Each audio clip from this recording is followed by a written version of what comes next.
Assalamu alaikum and welcome back to another episode of Manifesting Muslimah. I'm your host, Zara Pedersen, and today's topic is such an exciting one because we're going to talk about intuition and when to know whether or not it is your intuition talking or if it's something else like your ego or your environment or programming, mental health disorder, whatever else that might come in and try and influence your decision. And this is such an interesting topic because we're also going to take a look at it from an Islamic lens to the best of my ability, of course, and from within my understanding and what I have researched and studied and learnt along the way.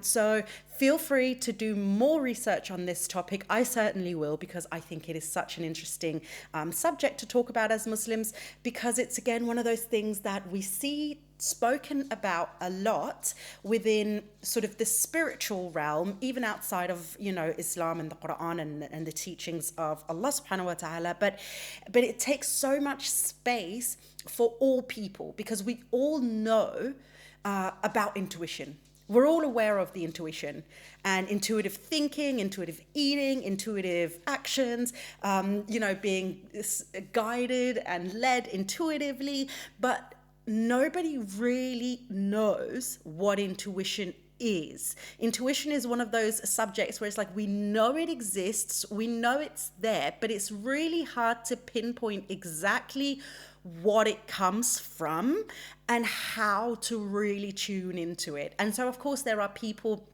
who have done a lot of studies and research upon this. And, we're getting better as time goes, of course, but it's still one of those topics that is very much up for personal interpretation, but also, and this is what makes it so interesting to be a Muslim, because everything comes back to the Quran and Allah subhanahu wa ta'ala and Islam. From a Muslim perspective, we're like, wow, it is actually also mentioned religiously. So what's the religious aspect and perspective to intuition? So I think what I actually want to start off with is talking about the word intuition, sort of like that is sort of mentioned within Islam and what the words mean. So actually in the Arabic world and within Islam and the way that it's sort of spoken about within the Islamic world is a combination of two words. It is ilham and kashf. And the combination of these two words basically describe intuition, because intuition in and of itself doesn't really have a name. So that's also very interesting. And again, maybe something to also consider. So we have the word ilham, and ilham means inspiration. So that's the word sort of for the inspiration that we also know intuition to be in the Western world, or whatever you want to call it. And then we have the word kashf, which means the unveiling or the revealing of something that is unknown or hidden. So that's again, when we combine ilham and kashf, we have the understanding of intuition, which is the inspiration or the drive towards something that is hidden, that we don't necessarily know for a fact, but we have this inspiration of this feels like this is the truth. Okay, so the combination of these two words. Now, it is also in the understanding of these two words that we see a bit of a split within the Muslim community in the Islamic world, because ilham and kashf separately can also have implications upon your understanding. And this is why it's such a heavily debated topic still. And you can probably find, or you can, it's not probably, you can find people who speak for intuition, you can find people who speak against intuition. So again, I will say, do your own research if you're interested in this topic. I find it very, very interesting. I'll do my very best to explain everything that I personally know, and give that information on to you, but definitely look into it if you're interested as well. So the one of the reasons why intuition is a debated topic is because of the understanding of kashf. the unveiling of something that is hidden, or like, this stuff that you don't actually know, like this spiritual unveiling, things that haven't happened. And if we're looking at that in itself, that word and that understanding of that word, then that could very easily be fortune telling, tarot reading. That could very well be linked to that kind of stuff where, these are things that, again, are very heavily debated in Islam, because we don't know where this information is coming from. And we know, as Muslims, we have been told that jinns can come and they can whisper in our ears. We've got the waswas, we've got all of this stuff where we don't know where this information is coming from. And we already know from fortune tellers and tarot readers, we've been told that that is shirk, because we don't know what they're communicating with. Yes, it could be angels, but it could very well also be jinns that they're communicating with. And so the information that you're getting, we don't know the legitimacy of that information. It can be right, but it can also be very wrong. It can lead you in the right direction, but it can also very much misguide you and lead you in a path that you shouldn't be going down. And as such, the word kashf kind of falls into that aspect as well within the Islamic world, which is why it can be frowned upon, because the whole idea is, well, how do you know where you're getting this intuitive feeling from? How do you know you're being pulled in a direction from the right sources? Okay, and this is why we're looking at ilham as well. And I said, this is where, the combination of words creates sort of the Arabic word, or the understanding of what intuition means. But the ilham comes in my opinion at least, and softens up the understanding. Because if we had kashf on its own, I could understand as well, like, where is this inspiration coming from and whatever. But the spiritual inspiration that is ilham is the part that comes in and softens it. And I want to focus on that aspect. And that is, the combination of the two, not just the one. Because that is the part that I believe that is that is intuition and not fortune telling. Because inspiration is not fortune telling. And I say fortune telling, it is, foresight, what's it called? Future seers. What are they called? Why can't I figure out the word? What are they called? The people who look into the future. Let me just Google this. People who look into the future. What are they called? A crystal gazer. No, it is called a fortune teller. Okay, or clairvoyant. That's probably why I'm thinking of it. Okay, oracle. Yeah, okay, whatever. The point, I completely lost the word. I don't need to apologize to you if you're listening to this and it's not like when it comes out is Ramadan, I'm fasting. The words are escaping my mind. You know how this is.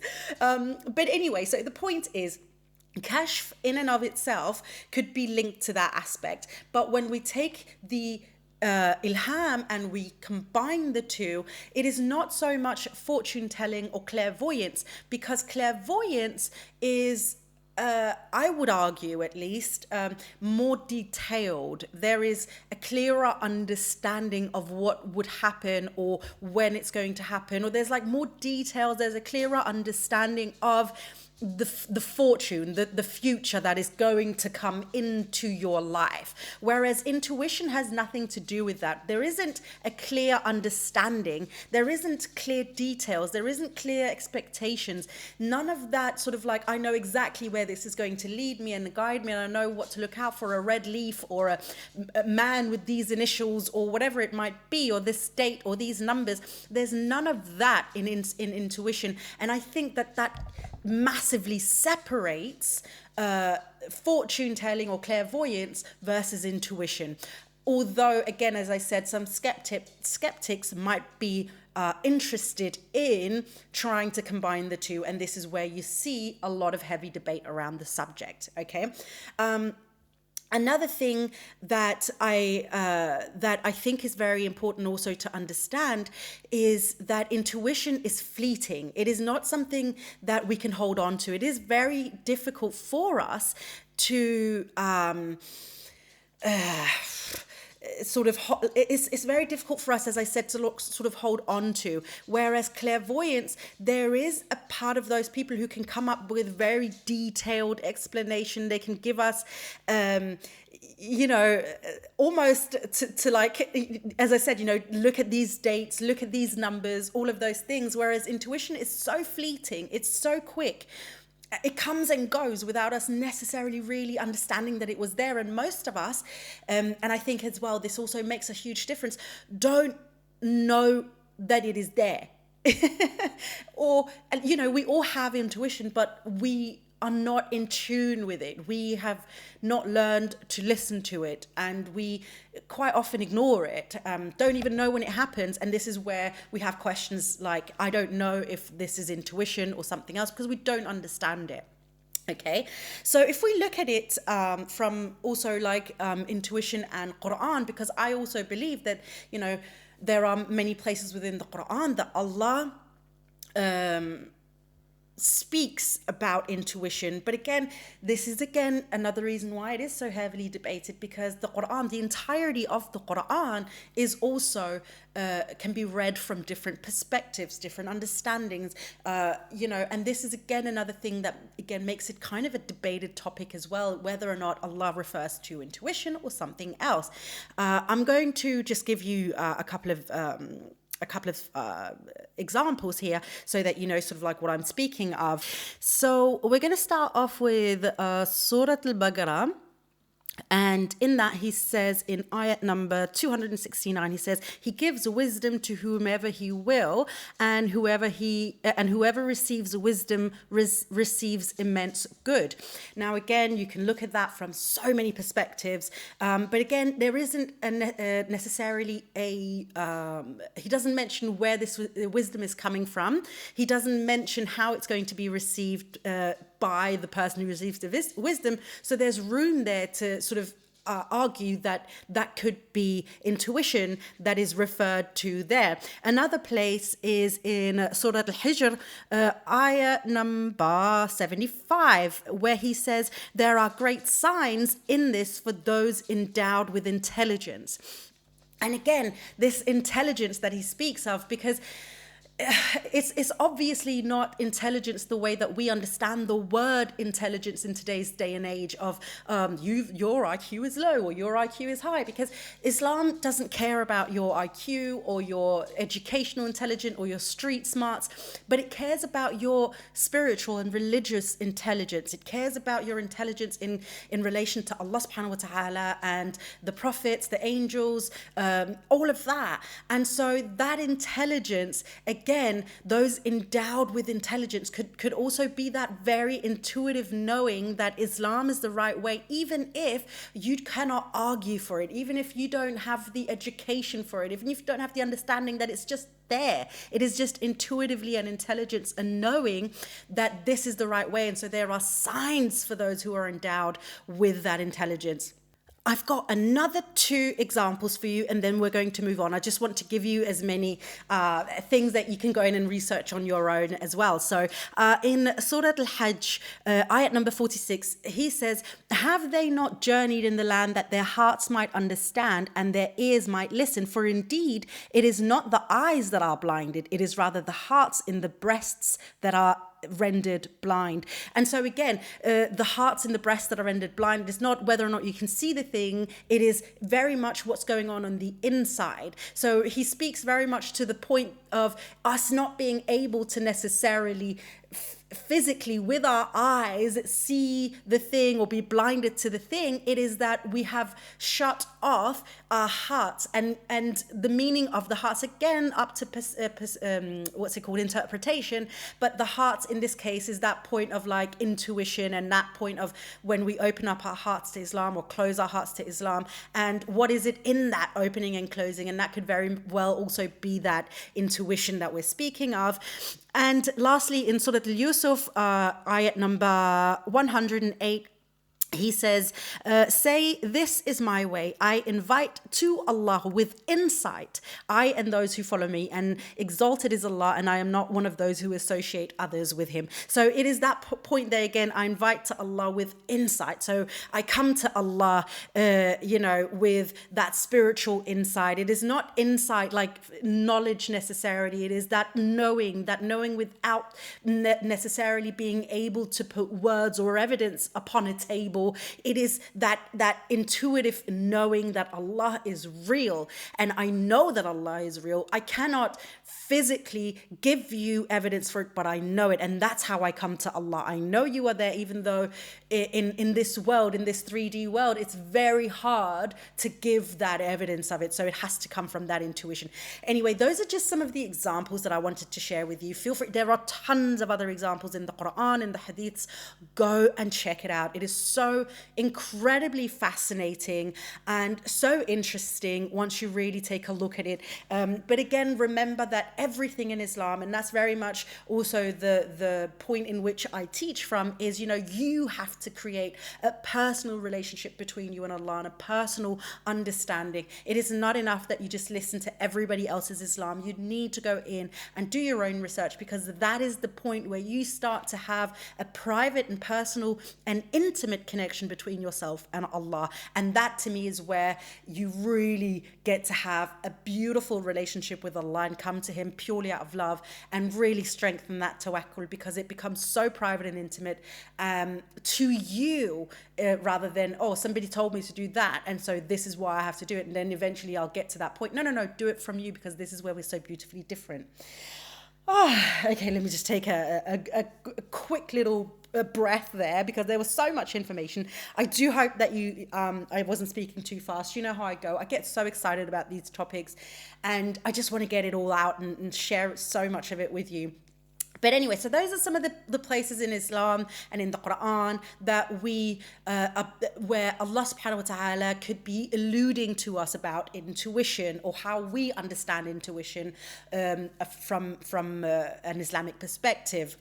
So it is very much there. So but in order for us to, again, being able to differentiate between intuition and everything else, whether it be waswas or anxiety and everything like that, we need to understand then intuition from a physical perspective, a spiritual perspective that relates to our lives. And so this is where we're going to move away ever so slightly from the Islamic teachings, not move away and like we're going to ignore it, but like we're going to move on to the next subject, which is, how do I know if it is intuition? And so the thing about intuition is that it's a skill. It very much is a skill that you have to learn. It is not a feeling. And I think that's the thing, because we all kind of speak about intuition as if, oh, I just feel it, I felt it, but it is not an emotion. That's when I say feeling, it is not an emotion. So it's not like happy, sad, grateful, intuiting, like that. It's not a feeling. So it's not something that we feel as an emotion, but it's something that we feel within ourselves that comes, as I said, so very quickly into our lives and then moves on. And so it can be very difficult, unless we become more skilled at learning to listen to our intuition, to, hone in and be like, okay, what is actually being told to me? And the thing about intuition is that we can't very often control it. It'll come and go when it kind of wants to come and go. And I think, I personally have never heard of anyone being able to control or command their intuition, which is again another reason why it becomes such a spiritual thing.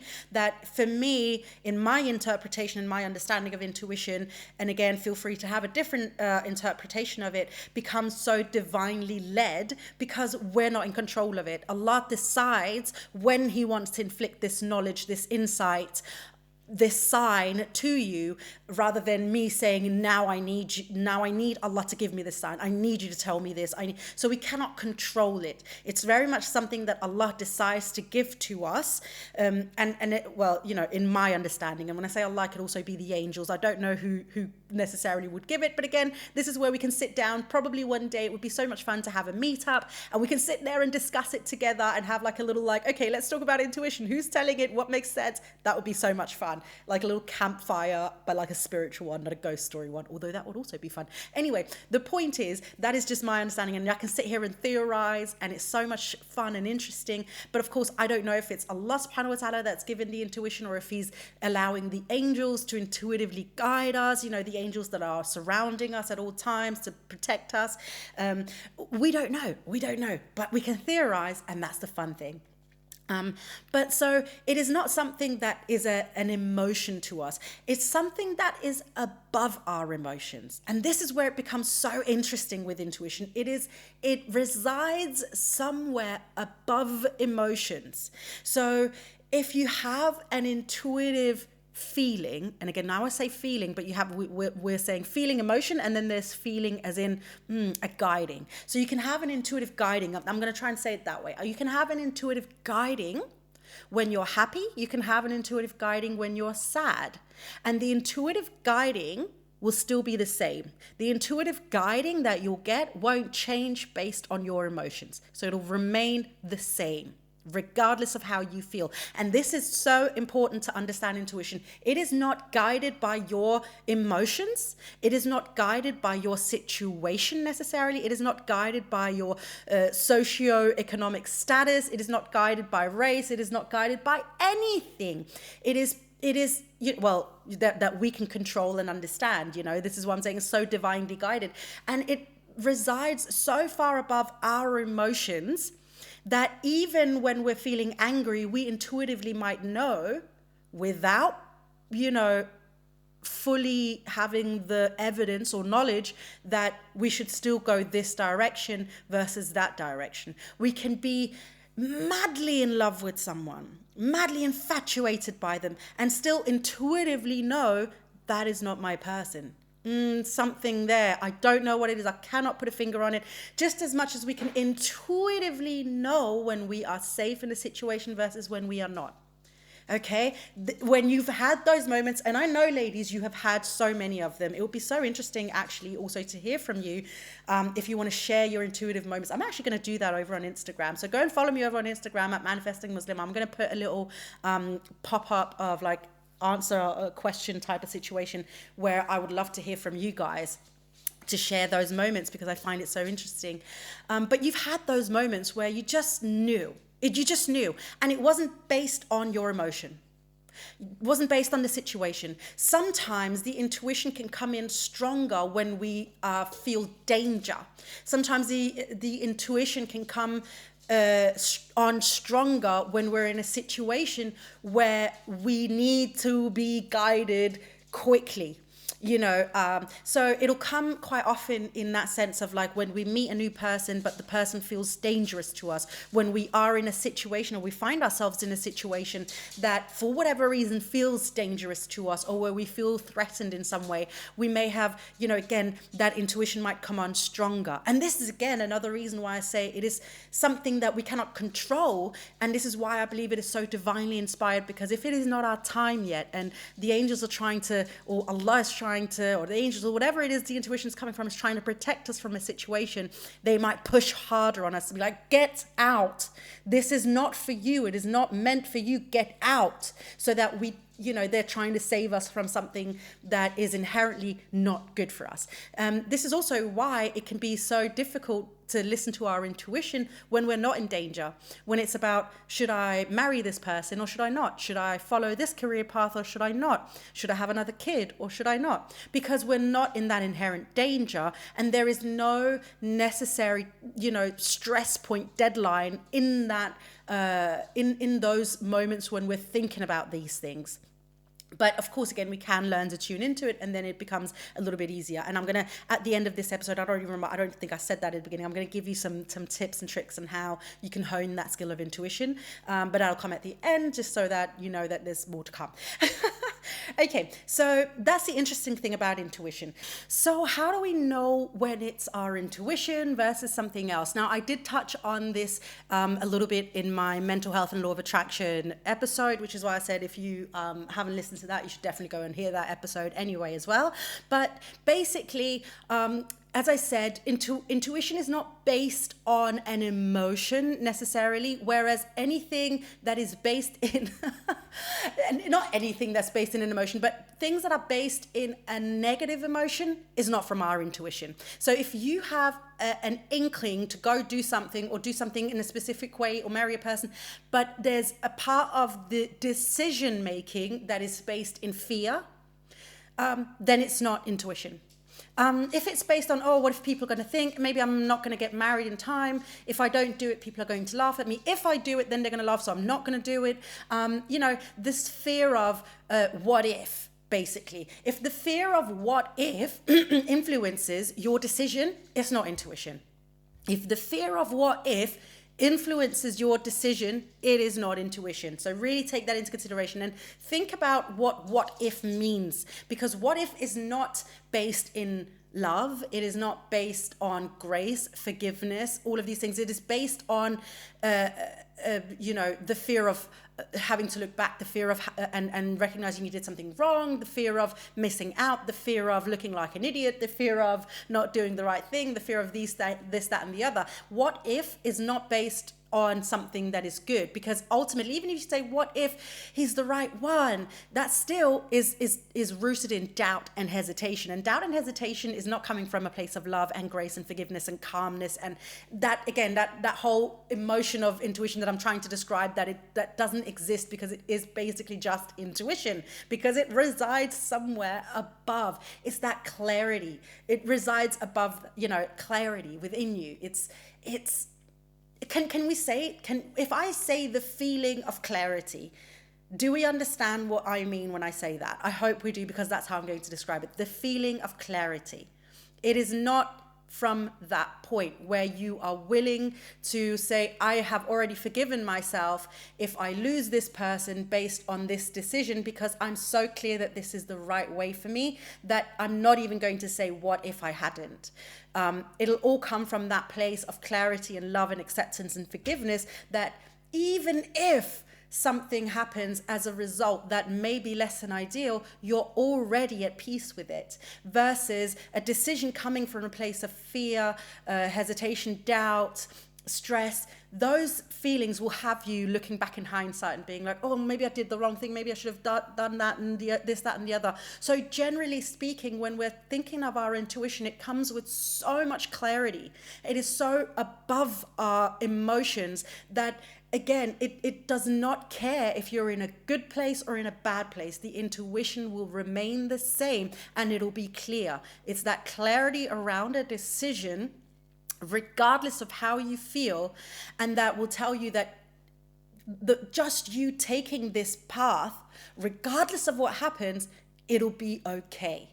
Even if things might, some things might fall apart as a result of it, it's good. It's good that thing fell apart, because that's that clarity. It's a good thing. It's a good thing. It's a good thing. Continue, continue, continue. So for you to know that, this is where you have to start really learning to hone into intuition and picking that up. And this is where we now are going to come into how to learn to read your intuition, basically. And so remember that intuition, it's not something that we can control, at least not from my understanding and the way that I've learned about intuition and how it's coming into my life and the people that I have been coaching.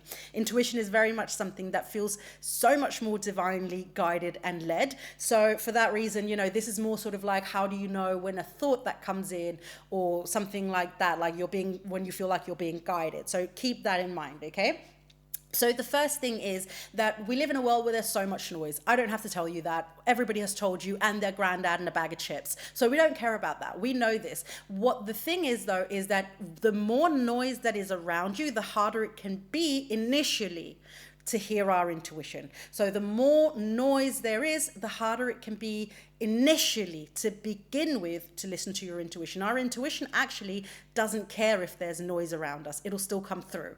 But if we're not used to listening to our intuition, the more noise around us, it can be harder for us to hear it. So especially in the beginning phases of you trying to listen to your intuition, it can really help to put yourself in a position where you're grounded, maybe in meditation, in dua, in dhikr, in salah, where there's more silence around you and you can really focus more on what's going on inside of you rather than being distracted by noises around us. So again, this is not because intuition needs silence, because we can be in a very loud situation out where there's lots of influences and people and noises and things around us, but still know we're unsafe because our intuition still comes in. So you can see it's not because it needs silence, but because we sometimes need to remember how to tune in.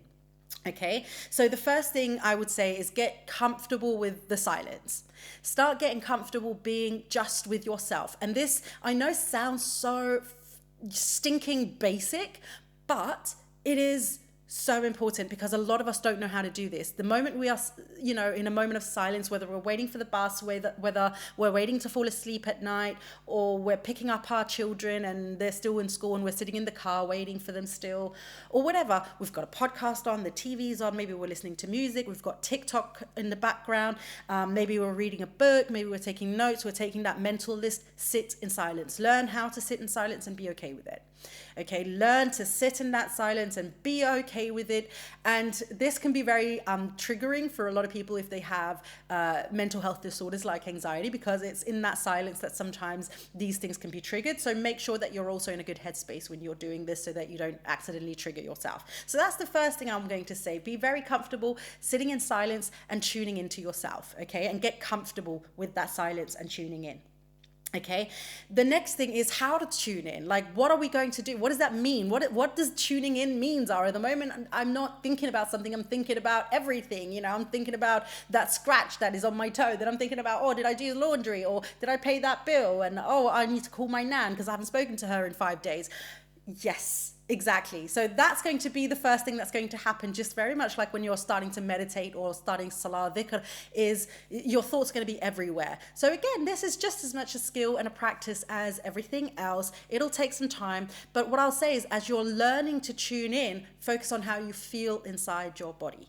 That'll be the first and easiest thing to start learning how to tune in. So start with learning how to sit and be like, oh, how do I feel right now? Okay.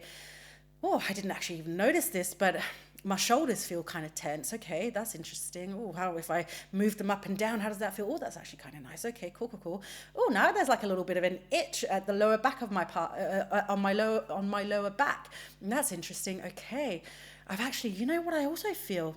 Kind of unsettled. There's like maybe an unsettledness. So like you can start, like the better you get, you can start moving into like, I also feel tired. Where's that tiredness coming from? Where's it coming from? I didn't really sleep that well. Why not? Oh, I was actually thinking about a lot of things last night. Okay, well, that's okay. And you're coming more from a position of accepting the way that you're feeling and observing rather than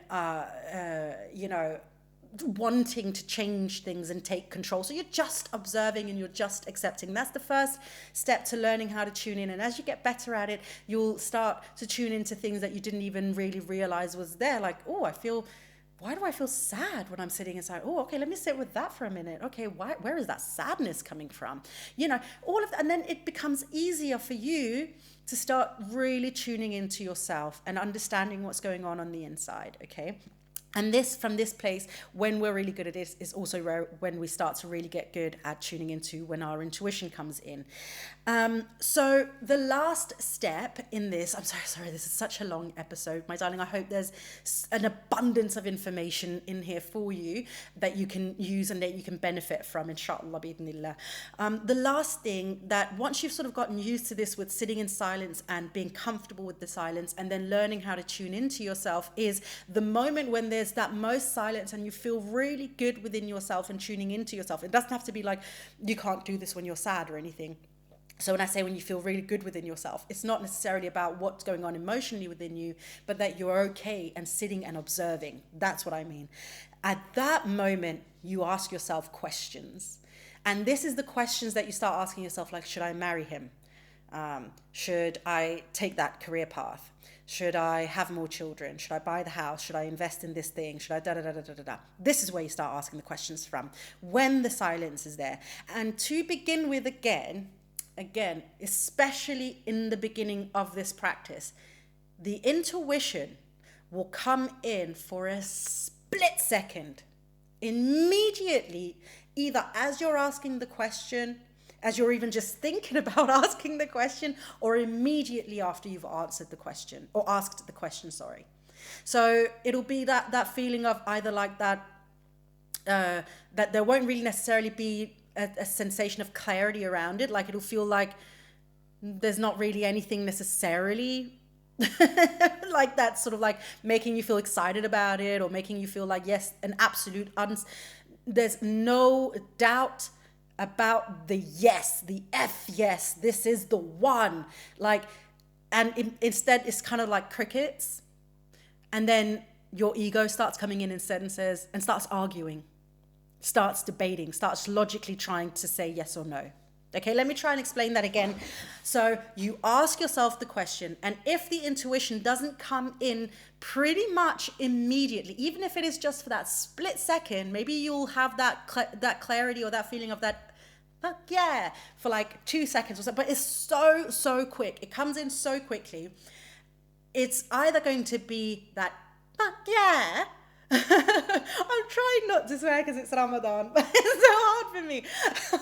That if it's not that immediate and you're finding yourself being quite neutral, and then your ego or your anxiety or something else comes in and debates and argues and tries to use logic to answer the question, then it's not intuition. But if that thing comes in immediately and there's a sense of peace, calm, clarity, love, forgiveness, everything that I'm trying to explain in an emotion, if that comes in immediately and then goes away, that's your intuition trying to tell you something. And it won't do it with everything. And this is the thing where you have to, again, get so used to listening and tuning in. Because sometimes you might be like, oh, I feel excited, but it doesn't feel like it's an exciting thing, but it doesn't quite feel right yet. Like, yeah, but not now. So you can have the like a fraction of the feeling of an intuition, but if it's not that fully full-bodied immersive feeling of that F yes, then it's not that the intuition trying to guide you yet. Then it's not it. And if it's a no and it's based on fear, then try again, ask yourself again, and try and see if you can tune into that split second that might come in. And again, it's so difficult to explain because it's such a individual feeling from within yourself, and you'll know it the moment you feel it. There is no question, there is no doubt, there is no hesitation. You just know it to be, without evidence, without knowledge. You still know and have the knowledge that that is the right thing to do. And this is, again, why it's so hard for us to explain intuition, where it's such a heavily debated topic, because it is so inexplainable. And when we're trying to sit and be like, oh, listen to your intuition. How, Zara? How? You need to figure it out within yourself. But what I can guide you to is this that I've just said. Get comfortable with the silence. Try and tune out the silence so you get comfortable being in your own silence. Start getting in tune with what's going on inside of yourself. The emotions, the feelings, what's happening. How do you feel within yourself? And then start asking yourself questions in that silence. And at that moment, when you're just starting out, that is the best place you can start really trying to tune into that intuition. And when it says, yes, absolutely, without a doubt, let's go for it, even though you don't know how it's going to happen and where it's going to come from, and it doesn't logically necessarily make sense in your situation, it is still a yes, absolutely, without a doubt, that is the direction for me, or it's crickets and nothing. And then the logic and the arguments and the fear and the hesitations and everything else is going to come in and try and argue for it, okay? Oh my goodness. The hardest thing that I have to do in Ramadan is podcasts, because I talk so much and I'm so thirsty. So I'm so sorry if there's like an excessive amount of mouth sounds. I'm so sorry, but I'm literally like, I'm parched. I'm parched, I'm thirsty. Anyway, I'm so so happy that I got to sit down and do this episode. It wasn't an easy episode for me to sit down and do because I know that sometimes it's difficult for me to explain certain aspects. But in this case, and if there was something that you're like, oh my God, Zara, I feel like you could have said something a little bit more about this and then I would have understood it. Please, please, please, my darlings, reach out to me. Just send me a message on Instagram, preferably because I can do voice notes and not have to message people back. And I don't like messaging. So please reach out. Let me know. Ask me the questions. I'm here. I am a one-woman band. Nobody reads the messages except for myself. I do understand that there's quite a lot of you that put very vulnerable content and topics into your messages as well and questions. Don't worry, I'm the only one who reads my messages.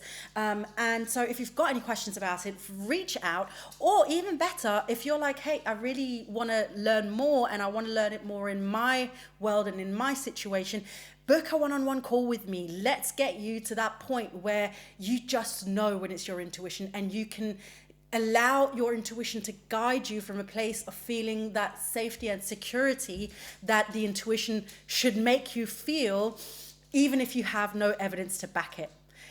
Okay, my darling, thank you so much for listening in. Just as usual, I'd love to hear your feedback. Reach out to me on Instagram at Manifesting Muslima. Feel free to leave a review. It does help out the podcast and it helps out potential future listeners who might find my podcast and wanting to listen in. Anyway, my darling, I love you. I hope you're having an amazing day, whatever that it is that you are doing. And now my tongue is twisting.